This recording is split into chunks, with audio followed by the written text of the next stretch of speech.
And we're live. So how's it going? Good. Introduce yourself. Introduce yourself. My name is Wiz. Wiz, how's it going, man?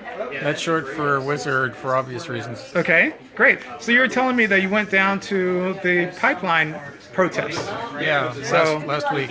last week. So how was that? I mean, I'm seeing a lot of crazy stuff online about them shooting plastic bullets or rubber bullets and using fire hoses on them, freezing water and things like that. So I was supposed to go down 3 weeks ago.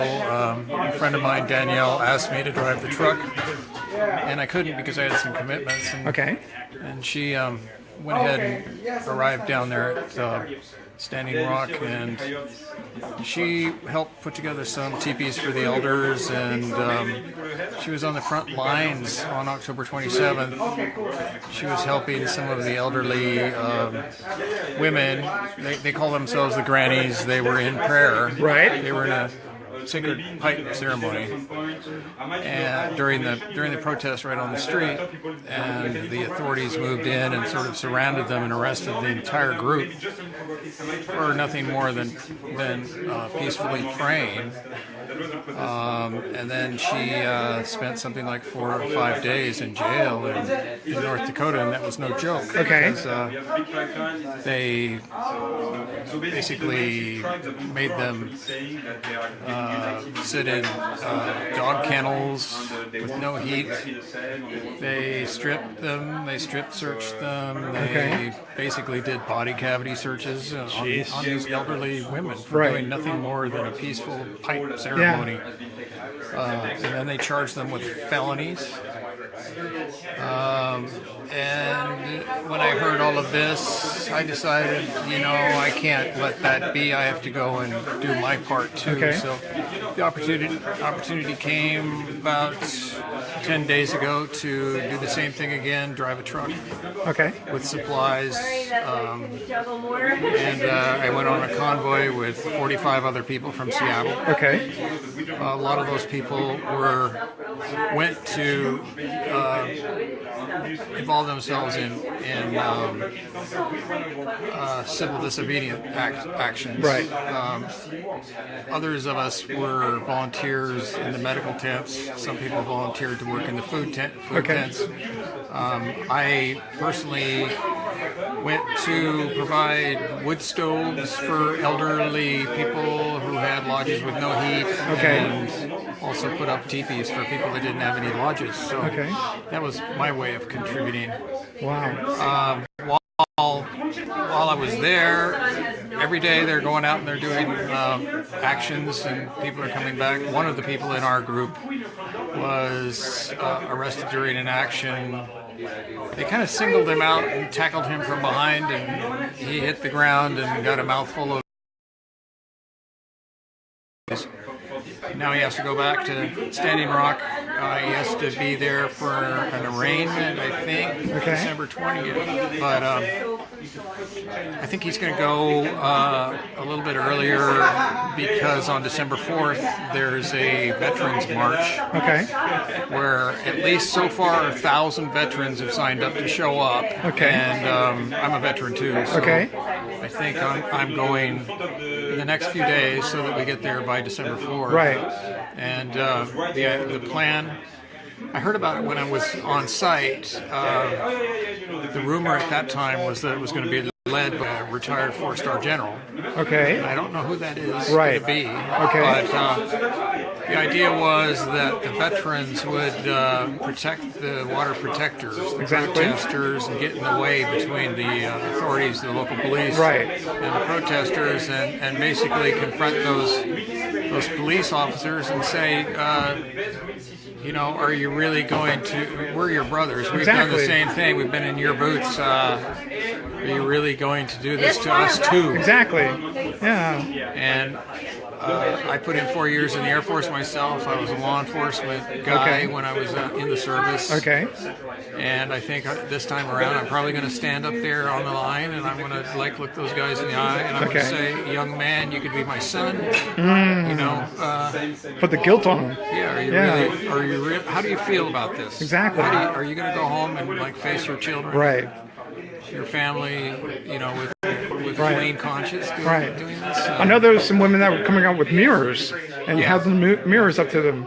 And so, and it's getting more and more violent as time goes on, and it's because of their frustration, because they know that they're not going to win. They were counting on people leaving. Right. They were counting on the weather making the people go home, and that's not happening. Right. People are going to subsist right through the winter, and once the winter's over in the spring, there's going to be more and more people. Exactly. And this is not over. And, you know, I still don't understand why they're building the pipeline over Native American property and a lot of his burial property, and it's been given to them as a sovereign nation. So the U.S. is once again not recognizing the treaties that they signed. And so, same old story. Yeah. That's why 300 tribes from all over the world have come together. Okay. You know, when you arrive there, there's an avenue of flags. Okay. There's over 300 flags on that avenue from all the different tribes, and that's fulfilling ancient prophecies. There was an Aztec prophecy of 500 years ago that said that after 500 years, the southern tribes, like the Aztecs, would unite with the northern tribes. And would unite with the white people. Okay. You know, it's like the whites would finally figure it out. You know. Right. And so it's like a prophecy coming true. Wow. And it's pretty impressive when you show up and see all those flags. Yeah. So how many generations is 500 years? Is that 7? I don't know. Each generation is, what do they say, 50 years? Yeah, 50, okay. So, 10. Okay. The reason I bring up the 7 generations is because I know that's how far they look ahead when they answer a question about something. The natives, that is. They ask, you know, okay, take care. All right. So how is this answer going to affect the 7 generations down the line? And so you're saying 500 years ago, it was prophesized that there would be some unification between the natives and the Anglos or whites. So, yeah, and you're saying it's happening. Yeah. Okay. And you really feel it. There's such a community, a sense of community when you're there. Right. Camaraderie. You know, the natives are very accepting. Okay. They accepted years and years. Their ceremonies were secret, right? Because they were made illegal, and they're opening that up now in a very open manner. I was invited into a sweat lodge ceremony, which I did on site, right? With a couple of Lakota elders and sun dancers. Okay. And a Cheyenne sun dancer came in during that ceremony. I know. I saw your posting all the For a white guy like me to be invited in and experience something like that was just amazing. Right. Wow. Every morning they wake up with what's called a Chinoopa sacred pipe ceremony. Okay. At 7 o'clock when the sun comes up, and then the entire day is a ceremony. Right. Each of the camps is a sacred space. There's a sacred fire in each of the camps. Okay. And you're told that you're supposed to act appropriately because you're in ceremony all day long. Okay. And when they're out there on the line doing civil disobedience, that's a ceremonial act too. Exactly. And so there's no question that they're nonviolent, and there's no question that they're peaceful. Exactly. And what the authorities are doing, what the police are doing, is that they're trying to make them out as violent, and that they have these weapons, exactly. and that they're throwing improvised bombs and stuff. And to me, that's just incomprehensible, because it's a ceremonial act. Right. Right. Wow. So when are you leaving to go back? In the next couple of days, I have to be back. I have to be back there on December 4th. Okay. And I have a friend that's volunteered to make a 45-foot long bus available. Okay. I'm debating, whether to make that into like a big, communal trip.